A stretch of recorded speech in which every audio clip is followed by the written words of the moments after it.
So now that you learned about the New York City Egyptian obelisk, let's talk about its match, which was given to the UK by Egypt. So this is the London Cleopatra's Needle, which is almost an exact pair to the New York City Cleopatra's Needle. But if you remember correctly, that Cleopatra VII never actually saw these. These were taken from the city of Heliopolis by the Romans in 12 BCE and then placed at a temple in Alexandria.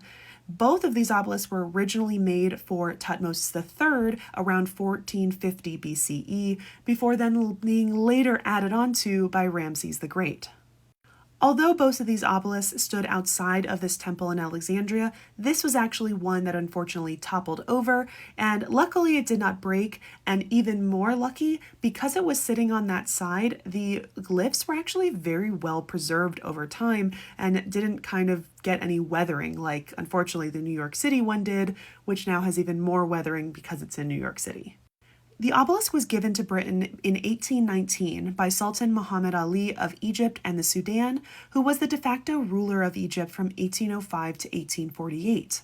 It was in commemoration of the victories of Lord Nelson at the Battle of the Nile in 1798 and Sir Ralph Abercrombie at the Battle of Alexandria in 1801. Though the UK were very happy about this gift, they actually declined it because they didn't want to fund its transport from Egypt to the UK. There were two proposals for its transport in 1832 and in the 1850s after the Great Expedition in London, but neither went through. Until 1877, when a final proposal went through, and it happened. I'm going to do two separate videos about the different transport options for both the New York City and the London Cleopatra Needle. This one is absolutely bonkers. Just get ready for that video. It is currently located on the Victoria Embankment in London, which is right on the River Thames, and it is flanked by two faux Egyptian sphinxes that are cast in bronze. Each holds an inscription saying Necher Nefer Menkeper Re Di Ankh, meaning the good god Thutmose III given life.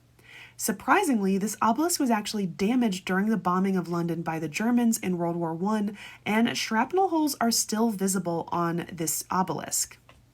Similar to the New York City obelisk, there is a time capsule under the pedestal with a set of 12 photographs of the best-looking Englishwomen of that day, a box of hairpins, a box of cigars, tobacco pipes, a baby's bottle, children's toys, a razor, a hydraulic jack, British coins, and a portrait of Queen Victoria.